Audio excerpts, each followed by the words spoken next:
Welcome back to the channel. If you're new here, welcome. On this channel, we read a chapter of the Bible each day, and currently we are in Genesis chapter 25. If you want to get caught up, please watch the other previous videos for chapters 1 through 24. Read those along with us.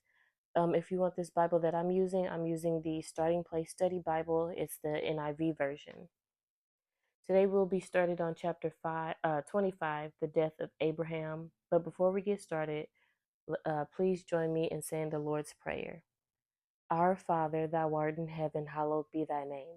Thy kingdom come, thy will be done on earth as it is in heaven. Give us this day our daily bread, and forgive us for our trespasses as we forgive those who trespass against us. Lead us not into temptation, but deliver us from evil. For thine is the kingdom, the power, and the glory forever and ever. Amen. All right. As you all know, I'm a human being, so if I stumble on any words and mispronounce anything, it's fine. We are here to read the Bible and not judge me. Okay. Let's begin. The death of Abraham. Abraham had taken another wife, whose name was Keturah.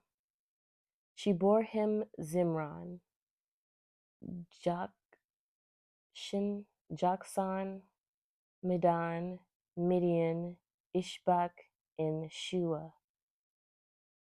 Jokshan was the father of Sheba and Dedan. The descendants of Dedan were the Ashurites, the Latushites, and the Lumites. The sons of Midian were Ephah, Epher, Ephah, Epher, Hanok, Abida, and Eldea. I'm going to say Eldea. All these were descendants of Keturah.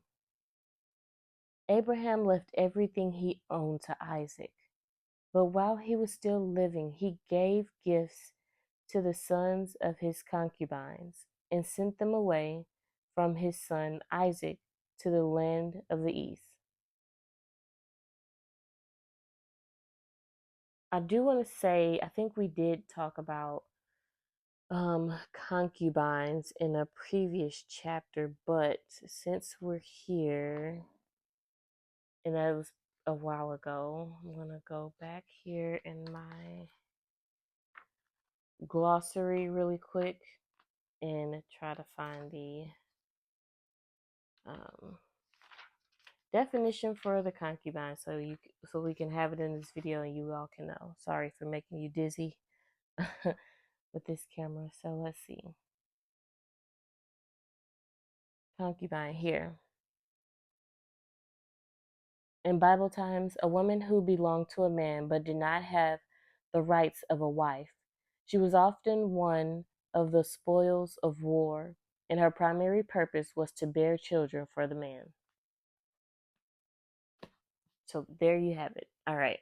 So I will reread this sentence for the sake of that. Abraham left everything he owned to Isaac, but while he was still living, he gave gifts to the sons of his concubines and sent them away from his son Isaac to the land of the east. Abraham lived 175 years. Then Abraham breathed his last and died at a good old age, an old man and full of years, and he was gathered to his people. His son Isaac and Ishmael buried him in the cave of Machpelah, near Mamre, in the field of Ephron, son of Zohar, the Hittite. The field Abraham had bought from the Hittites. There Abraham was buried with his wife Sarah. After Abraham's death, God blessed his son Isaac, who lived near Beer Lahai-roi. Ishmael's sons.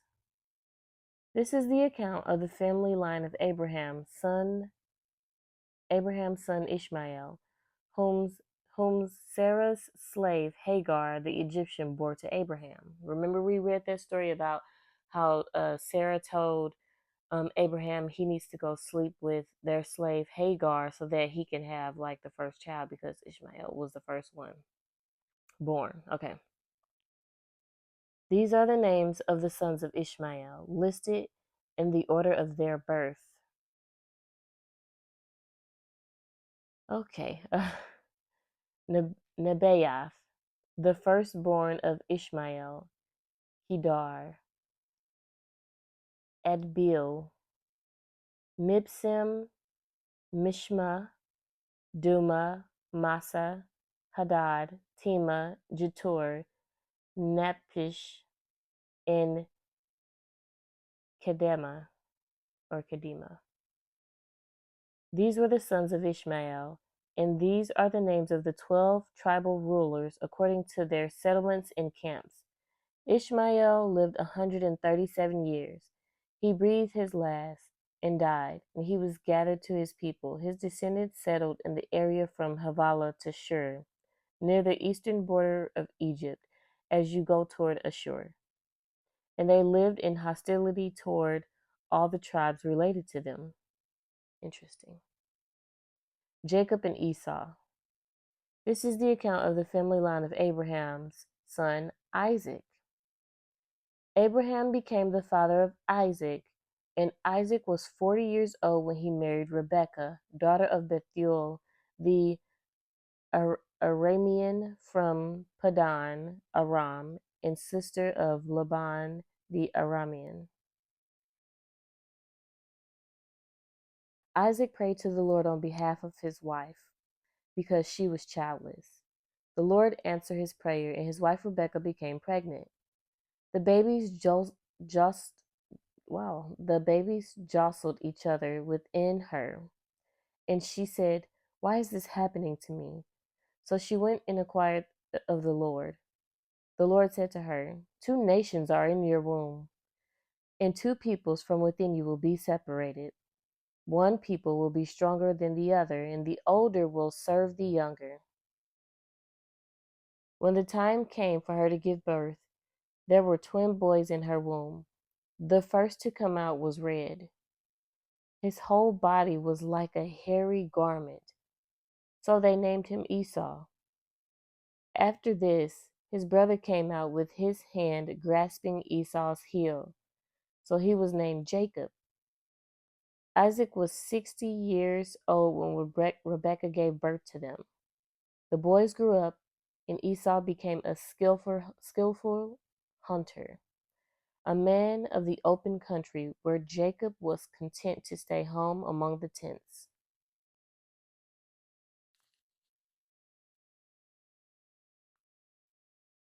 Isaac, who had a taste for wild game, loved Esau, but Rebekah loved Jacob. Once, when Jacob was cooking some stew, Esau came in from the open country, famished. He said to Jacob, "Quick, let me have some of that red stew. I'm famished." That is why he was also called Edom. Jacob replied, "First, sell me your birthright." "Look, I am about to die," Esau said. "What good is the birthright to me?" But Jacob said, "Swear to me first." So he swore an oath to him, selling his birthright to Jacob. Then Jacob gave Esau some bread and some lentil stew. He ate and drank, and then got up and left. So Esau despised his birthright. Remember that for the next chapter. You have just completed chapter 25. We will be on chapter 26 next, and it will be Isaac and Abimelech. Thank you for joining me in today's Bible reading.